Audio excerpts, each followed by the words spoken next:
Ողջույն, այսօր մենք Analytic Talk-ի հերթական հաղորդումն ենք նկարահանում եւ իմ հյուրն է Ռուբեն Հակոբյանը, սակայն մի կտոր ես մինչեւ ամբողջական հաղորդման եթեր գնալը կտեղադրեմ, քանի որ դա վերաբերում է Վենսի այցին։ Հենց վերջերս Հայաստանում էր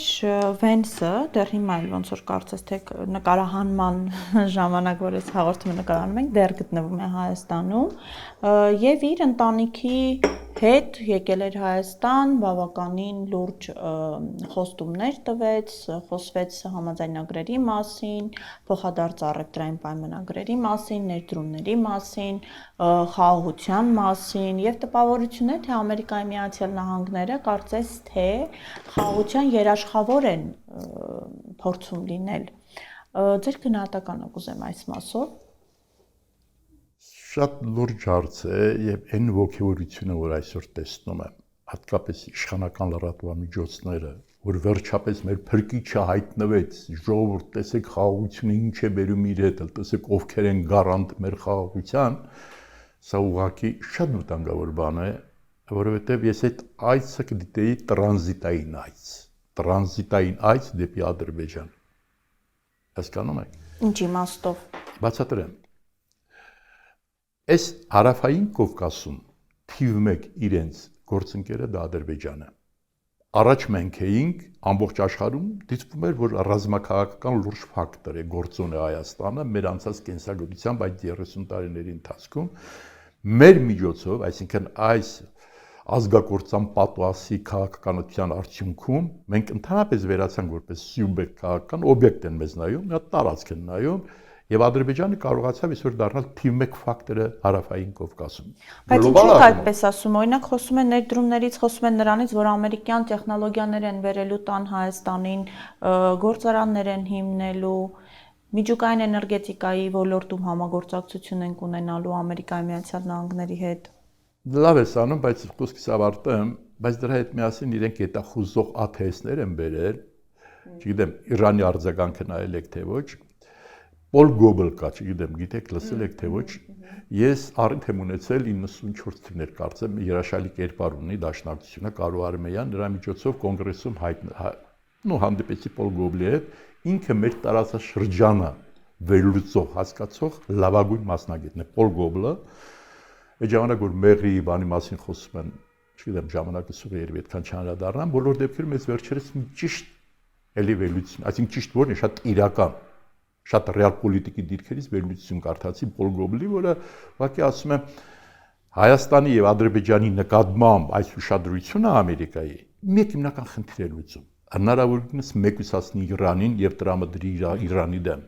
Սա շատ կարեւոր փաստ է։ Այս բաները որ բերել են ATS-ները, ինչ է մեր համար, այնտեղ Զանգեզուրի միջանցքները դնում են, այդ ATS-ները հիմնականում խնդիր ունեն ռուսական բազան եւ Իրանի նկատմամբ հետախուզություն։ Եվ Իրանը արդեն արձագանքել է դրան, այդ ավելորդ խոսքերը, որի բակը բերեն այստեղ գործարաններ կդնեն, այս կանեն, այն կանեն, այդ ժողովրդի էմոցիան գողանալու համար այս իշխանությունը տարածում է։ Ժողովրդի էմոցիան է գողանում։ Ընդհանրապես այս իշխանությունը չեմպիոն է մի հարցում, ժողովրդի էմոցիան գողանալ։ Ինչպես ժողովրդի էմոցիան գողանալով եկան իշխանության։ Քիչ առաջ ասում էի, ընդդիմադիր Նիկոլ Փաշինյանին հիշում եք, չէ՞, որ այսօրվա վարչապետ Նիկոլ Փաշինյանին կուլ կտա, կոչնչացնի, հա։ Նույնը հիմա գողանում են։ Այն որ եկան հետո դիվանագիտության մեջ այսպես չգրված, այսպես ներքին բաներ կան, տես ընտանիքով է Վենսը եկել, չէ՞։ Սովորաբար դա ցույց է տալիս մենք այնքան երեխաների հետ, այնքան մտերիմ ենք, այնքան ինքիրար վստահ, որ ընտանիքով են գնացել, հետո շատ տերություն այդ պաչ պրոշտիները եւ այլն իրար հետ, հա, որ անում են կանայք, տղամարդիկ։ Ուրեմն խնդիրը հետեւյալն է։ Ամերիկան այստեղ խնդիր է լուծում։ Խնդիր է լուծում, որ հնարավորինս կարողանա մեկուսացնել այս տարածաշրջանը Ռուսաստանից, Չինաստանից եւ մասամբ Հնդկաստանից։ Գլոբալ առումով Ամերիկան տեսնում է, որ այս տարածաշրջանի սկողը, ասողը պետք է լինի Թուրքիան։ Եվ ինչ է իր ծրագրի մեջ մտնում,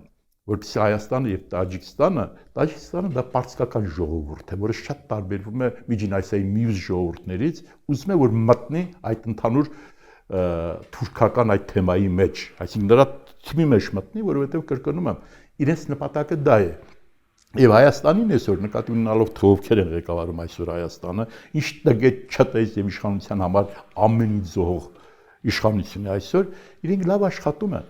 Դիվանագիտությունը դա լուրջ լուրջ մասնագիտություն է, շատ լուրջ, շատ պրոֆեսիոնալ։ Նախաձեռնողական դիվանագիտությունը այսօր Ադրբեջանը ունի եւ Ամերիկան, այս տարածքի հետ կապված։ Հայաստանը իր համար ընդամենը այսպես այս լանդշաֆտի մեջ դիվանագիտական օբյեկտ է, տարածք է, որը պետք է օգտագործի իր շահերի համար։ Չեմ մեղադրում։ Յուրաքանչյուր պետություն իր անձնական, իր պետական որոնք են մեր հիմնական ռիսկերը։ Մեր հիմնական ռիսկը առաջինը մեկուսացնում է մեզ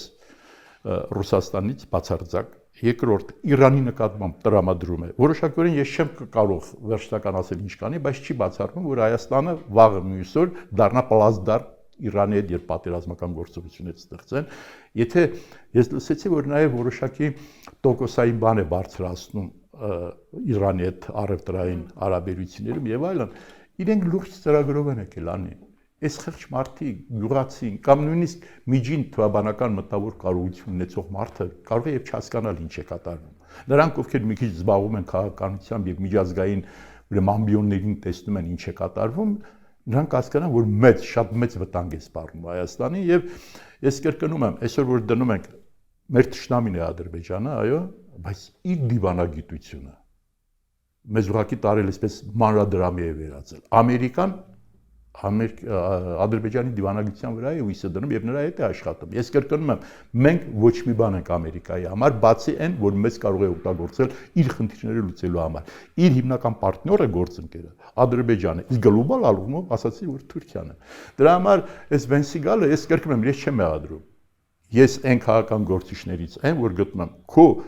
ուրեմն ազգային պետական շահը, եթե պահանջում են նույնիսկ քո ամենամտերիմ դաշնակցի հետ կապված որոշ խնդիրներ ունենալ, պետք է գնաս դրան։ Այդպես է։ Երբ Տիգրան Մեծը գնում էր, չգիտեմ, ծովից ծով Հայաստան ստեղծելու, ինքը ինչ էր անում, հրյաներին, մյուսներին, այսինքն ինքը հարց էր լուծում իր պետության, իր ազգի համար։ Բայց բոլոր դեպքերում ունենք մի խնդիր, որ կասեն, ինչպես այս կասեցնենք այս ամեն ինչը, այս իշխանությունը պետք է չլինի, չեմ ասում, շատ ծանր վիճակում է, չգիտեմ, նա ով եկավ իշխանության լավ պատկերացնում է, ինչ ծանր վիճակում է հայտնել։ Օրինակ այս Թրամփի հետ կապված, Թրամփի հետ ուղու հետ կապված, Թրիմի հետ կապված, չես կարող հրաժարվել, արդեն ամեն ինչ արված է։ Այլ հարց է, որ դու կարողանաս այնպիսի պայմաններ դնես, որ ասենք այդ Թրիմը, ասենք այդ Զանգեզուրի միջանցքի վերահսկողությունը միայն մնա Ամերիկային, ոչ թե վաղը մյուս օր դառնա մեկ ուրիշի սեփականություն եւ այլն, որը ես տեսնում եմ, որ Թուրքիան լավ աշխատում է այդ ուղղությամբ։ Այսինքն որոշակի պայմաններ դնելով ինչ որտեղ կարող ենք, ինչ որտեղ, չեմ ասում ամբողջությամբ, այդ վտանգը մի քիչ չեզոք հասնել, բայց դրա համար պետք է իշխանությունը փոխվի։